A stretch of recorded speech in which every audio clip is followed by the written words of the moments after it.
Bangladesh, I love you Bangladesh.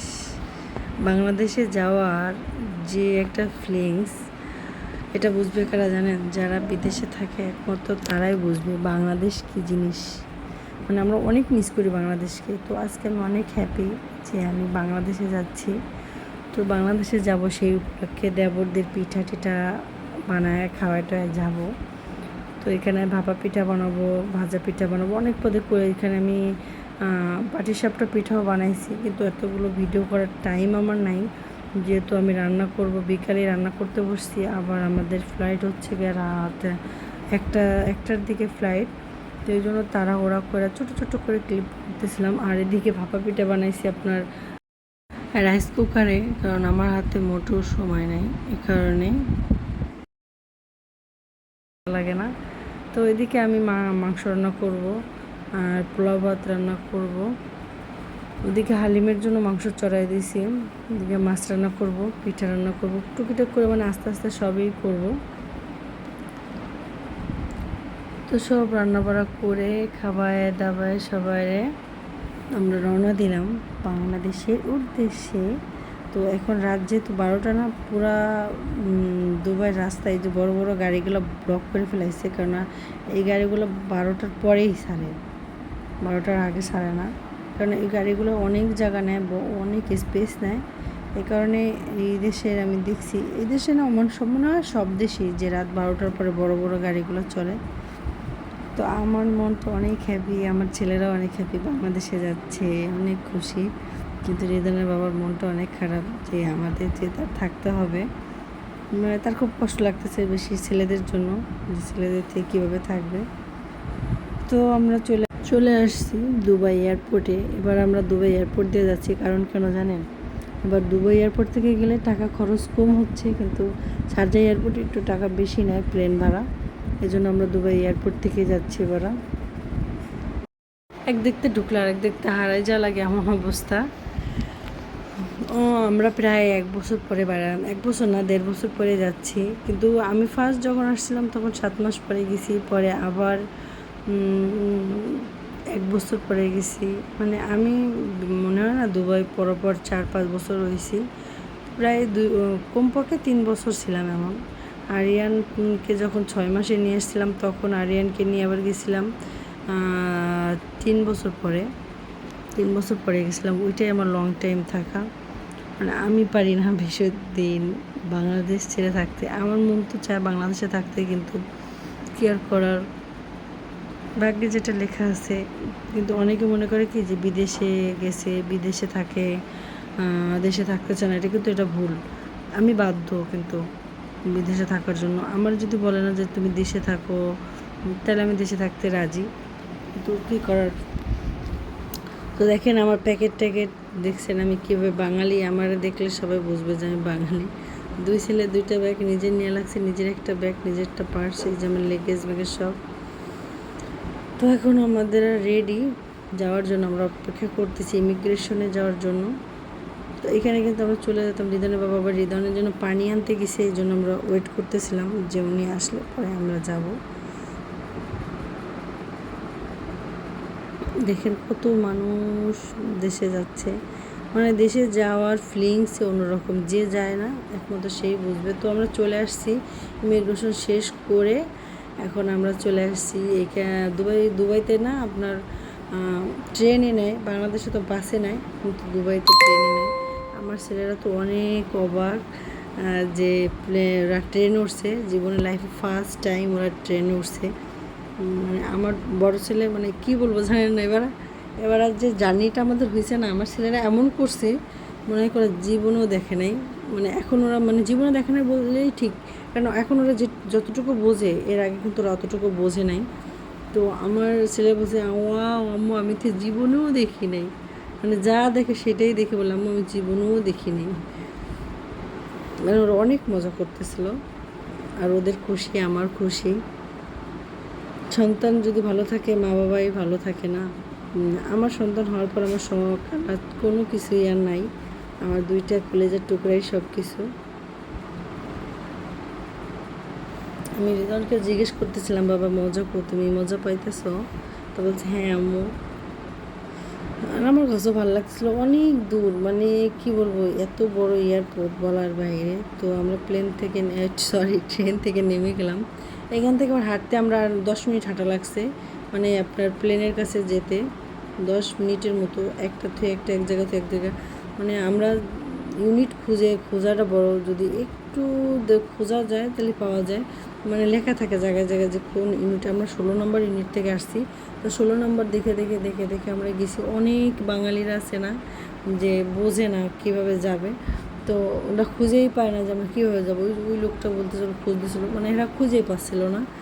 তো আমার ভাই বলছে কি চলেন আমরা 16 নম্বর ইউনিট থেকে গেলে, 16 নম্বর যেহেতু আমাকে চেকিং হয়েছে, ওইখান থেকে গেলেই আমরা পাবো, মানে সিস্টেম মতো। তো আমরা 16 নম্বর ইউনিট দিয়ে অবশেষে প্লেনের ভিতরে চলে আসলাম। যে আমরা চলে আসছি, দেখেন জায়গাটা অনেক বড়, মানে দুবাই এয়ারপোর্ট আসলে অনেক বড়, অনেক বড় এয়ারপোর্ট। আমার কিন্তু অনেক আনন্দ লাগতেছে বাংলাদেশে যেতে। আমার বাংলাদেশে যাওয়ার অনেক কারণ আছে, নিজের ডাক্তার দেখাবো, ছেলের ডাক্তার দেখাবো। ছেলেটাকে দুবাই 2-3 বার ডাক্তার দেখাইছি, ডাক্তাররা বলে কিছু হবে না, ভালো হয়ে যাবে। কিন্তু আমি তো বুঝতেছি, কারণ আমার ছোটোবেলায় টনসিল ছিল, আমি জানি টনসিল জিনিসটা কি। টনসিল যদি একবার ফেটে যায় তার লাইফটাই অন্যরকম হয়ে যায়। এই জন্য চিন্তা করলাম যাই, ছেলেটাকে নিয়ে যাই, যে ডাক্তার দেখে আসি। আর ছেলেদের যেহেতু এখন ছুটি চলতেছে, সামার অকেশন চলতেছে, এই জন্য চলে আসলাম, যে না এক ডিলে 2 পাখি মারা হবে, ঘোরাও হবে আর ছেলেদের নিয়ে ডাক্তার দেখানো হবে। তো এবার আমাদের সিটটা এমন জায়গায় পড়ছে না, আমার একদম পছন্দ হয় নাই, মানে মিডিলে পড়ছে আমাদের সিট। আর এটা হচ্ছে বাংলাদেশ এয়ারলাইন্স, মানে বাংলাদেশ বিমান, মানে এত বড় এত বড় এত বড় বিমান আমি ফার্স্ট টাইম দেখতেছি, যে অনেক বড় বিমান এটা। আমি আগে পরে বিমানে উঠছি, কিন্তু এত বড় বিমান আমি দেখি নাই। আর এখানে দেখেন বাঙালি যা হয়, আমি প্রতি বছরেই, মানে আমি বছরে, মানে এই লাইফে 2 থেকে 3 বার আমি বাংলাদেশ বিমানে উঠলাম, 3বার এমন গ্যাঞ্জাম পাইছি। মানে বাংলাদেশের লোক কেমন জানি না, একটা মানুষ ওইখানে, মানুষ ওই যে সাকিব খানের একটা গান বেরিয়েছে না, কুকু কুকু, এই গানটা এক মহিলা দেখতেছিল, এই দেখতেছিল দেখেই লোকেরা ইয়ে গেছে যে এখন প্লেন ছাড়বে, আপনারা কেন ওই গান দেখতেছেন। মহিলাদের পরে মানে রাগ হয়ে গেছে। এখানে তো আমরা দেখতেছিলাম যার সমস্যাটা কি লোকেদের। আমার কথা হলো যার যার লাইফ, যে যেটা দেখবে, যে যেমন থাকবে থাকুক, আমাদের কি। তো এখন প্লেন ছাড়বে, এখানে দেখাচ্ছিল কীভাবে কি করবে, কীভাবে অক্সিজেন নেবে। তো অনেক অপেক্ষার পরে খাবার দিল। আমার ছেলেরা খালি বলছে আম্মু খাবার কখন দেবে, খানা কখন দেবে, খানা কখন দেবে। আমি জীবনেও প্লেনের খানা খাইনি, মানে এমন করতেছিল। আমি বলি কি তোমরা জীবনও খানে, গত বছর তো খাইছো, গত বছরেরটা মনে নেই। তো এখানে ছেলেদের জন্য নিছি চিকেন, আর আমার জন্য নিছি আমি মটন নিছি। তো আমাদের খানা টানা শেষ, রাত অনেক হয়ে গেছে। বড় ছেলে ছোটো ছেলেকে রাগায় মানে চলে আসছি আমরা প্রায়, মানে যখন চলে আসি তখন আরিয়ান একটু চোখ বুঝছে, ঘুমায় নেই। হ্যাঁ, তো আমি এক মহিলাকে বললাম আপা আমার একটু জানলার কাছে একটু ভিডিও দেন না, একটা ছোট্ট একটা ক্লিপ করে দেন না। কেউ দিতে চায় না, নিজে জানলার কাছে বসলে না ইচ্ছা মতো ভিডিও করা যায়। তো এই ফুটেজটা একটু ভিক্ষা করে নেওয়া হয়েছে, একটু ভিক্ষা দিছে আমাকে।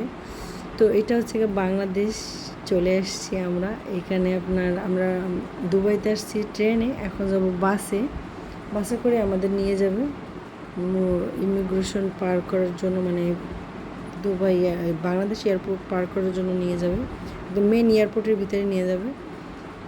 তো এই যে চলে আসছি আমরা। এখানে আমরা ট্যাক্সি বুক করতেছি, এখানে না একটা ঘাপলা হয়ে গেছে যে আমার নন্দায়ও ট্যাক্সি বুক করছে।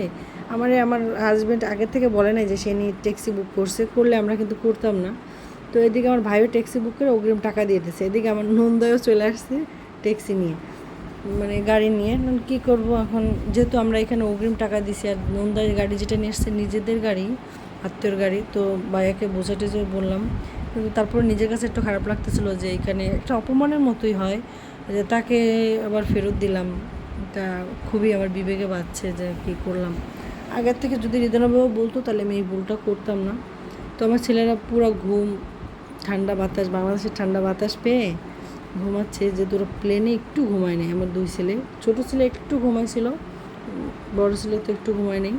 ছোটো ছিল তাও ঘুমাইছিল, যখন প্লেন ল্যান্ড করবে তখন একটু ঘুমাইছিল।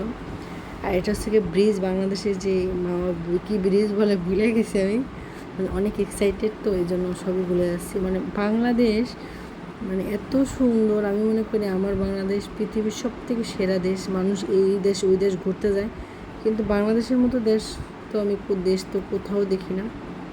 দেশ বলেন আমার এখন অনেক এক্সাইটেডের মাধ্যমে মানে কি বলবো, কথাগুলো সবই ভুলাই যাইতেছে, আপনারা মাইন্ড করেন না। তো আমার কাছে খুব ভালো লাগতেছে, মানে বাংলাদেশে যখন নামা হয় একটা ফিলিংসই অন্যরকমের আসে, মনের ভিতর কত আনন্দ। তারপরে একটু মিস করতেছিলাম ইদানের বাবাকে। তো আমরা দুপুরে খানা খাবো, তো একটা হোটেলে নামলাম। একটু খানা ভালো না এই হোটেলটায়, হাইজিংয়ের অবস্থাও ভালো না, এদিকের প্রচুর খারাপ হাইজিং। খানার ভিতরে পাইছি আপনার বালু মালু এটা সেটা। আমার চাঁদের বাচ্চা দুইটা না বাংলাদেশে আইসা কালো হয়ে গেছে, আমার বড় ছেলেটা তো অনেক কালো হয়ে গেছে বাংলাদেশে আইসা। মানে বাংলাদেশে ওরা না এই ফার্স্ট টাইম পানি দেখতেছে বিলে। আর আমার যে বাড়িটা বাবার বাড়ি একদম বিলের মাঝখানে, ওরা মাছ ধরে সারা দিনই বিলে থাকে। তো কিছু বলি না যে থাক, আর কবে আসে না আসে। এবার গেলে হয়তো বা আমাদের 5-6 বছরও আসতে পারবো না, কারণ 3-4টা বাচ্চা নিয়ে আসা সম্ভব না। তো আমরা চলে আসছি। তো শাশুড়ির জন্য এখানে মিষ্টি কিনতেছিলাম, দই কিনতেছিলাম, ভিজে মিষ্টি। এটা হচ্ছে আপনার মাদারীপুরের নামকরা রসগোল্লা, এটা মুখে দিলে একদম মুখে মিশে যায়।